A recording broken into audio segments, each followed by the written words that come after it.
que vous allez bien, que vous avez passé de bonnes fêtes de fin d'année, que vous avez eu vraiment tous les cadeaux que vous voulez. Et donc sur ce, je vous souhaite une bonne année, j'espère qu'elle se passera bien, vraiment mieux que celle de 2015.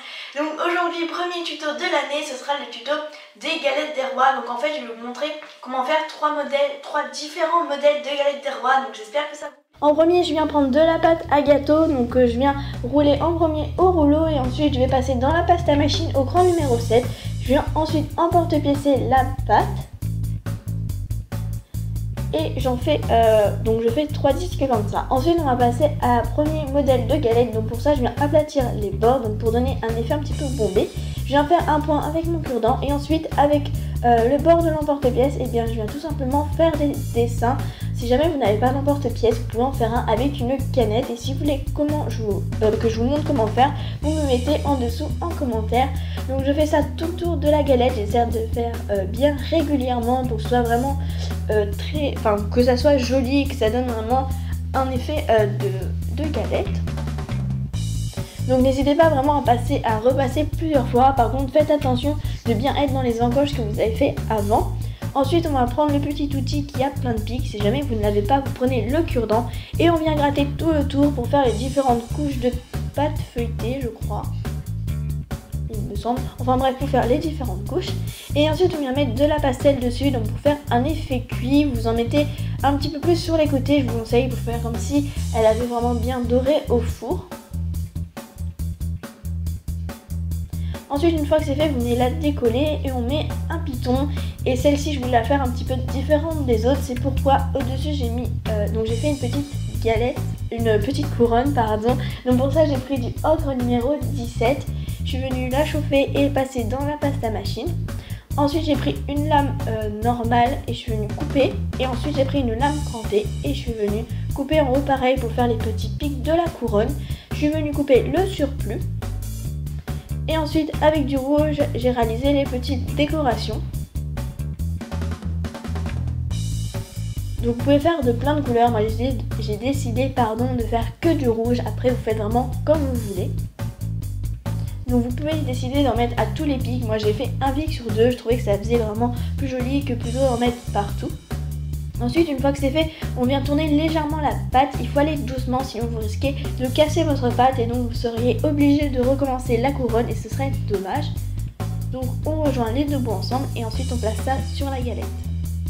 Ensuite, on va passer à la deuxième galette. Donc pour ça, on va encore aplatir les bords donc pour donner un effet bombé. Et ensuite, on va prendre le dos de la lame, donc le côté qui ne coupe pas, et on va venir tout simplement faire des traits. On va essayer de les faire bien parallèles. Et on va venir réaliser des losanges.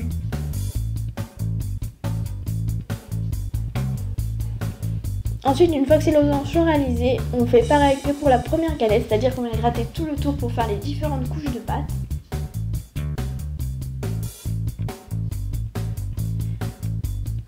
Ensuite, une fois que c'est fait, je suis venue prendre les pastels et pareil, je suis venue recouvrir toute ma pâte. Donc là, j'ai pris un pinceau un petit peu plus fin pour faire les rainures, mais vous n'êtes pas obligé, vous faites vraiment comme vous le souhaitez.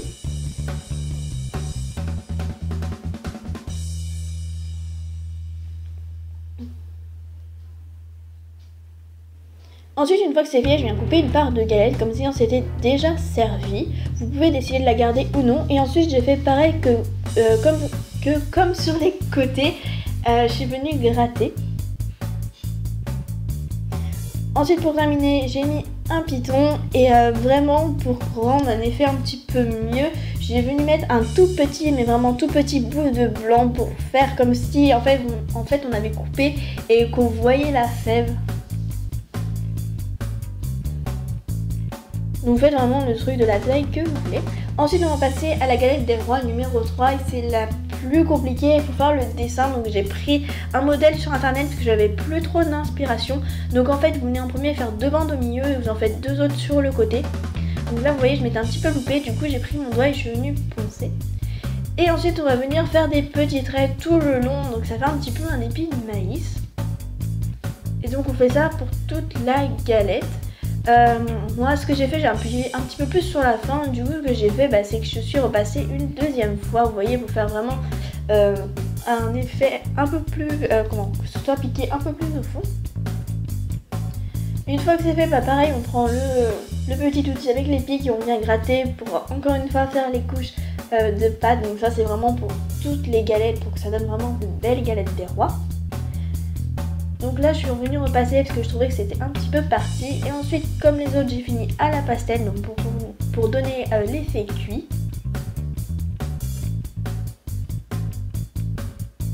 Et ensuite ce qu'on va faire c'est qu'on va mettre un ponton.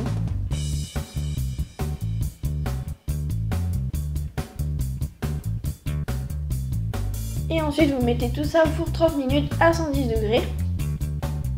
Une fois que c'est terminé, on va prendre les 3 galettes et on va venir les coller. Donc moi je n'avais plus de colle forte, du coup j'ai mis de la colle en gel, mais je vous conseille vraiment de mettre de la colle forte, ça tiendra mieux. Donc on fait ça pour les 3 galettes, pour être sûr vraiment que le piton tienne bien. Donc ça c'est vraiment, enfin c'est limite j'ai envie de dire obligatoire, sinon votre création a de grandes chances de tomber. Une fois que c'est fait, j'ai pris du vernis, je suis juste venue vernir la couronne qu'il y avait au-dessus. Après, vous n'êtes pas obligé, c'est vraiment comme vous voulez. Ensuite, j'ai pris le porte-clés, la chaîne d'extension, la pomme.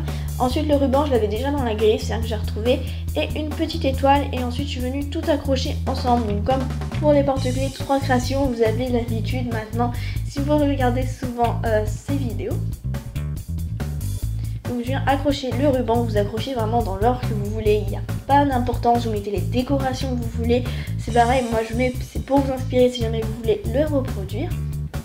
Donc voilà, on met la petite pomme, j'ai mis une pomme parce que souvent les galettes des rois sont à la pomme, alors il y a peut-être d'autres parfums, je ne sais pas, c'est pas que j'aime bien en manger, enfin bref. Donc ensuite en bas je mets la galette des rois qui a été la plus compliquée, enfin la plus compliquée, le modèle le plus travaillé on va dire, en termes du dessin. Ensuite en haut je viens mettre celle avec la couronne parce que je trouve que c'est la plus jolie, après c'est mon avis. Et au milieu je vais finir avec la galette, comme quoi on a coupé une part. Sachez que la part je l'ai gardée et je l'ai montée en bague, je ne l'ai pas montré dans la vidéo parce que j'ai complètement oublié. Mais voilà, j'avais pas envie de l'acheter donc du coup j'ai mis tout ça en bague.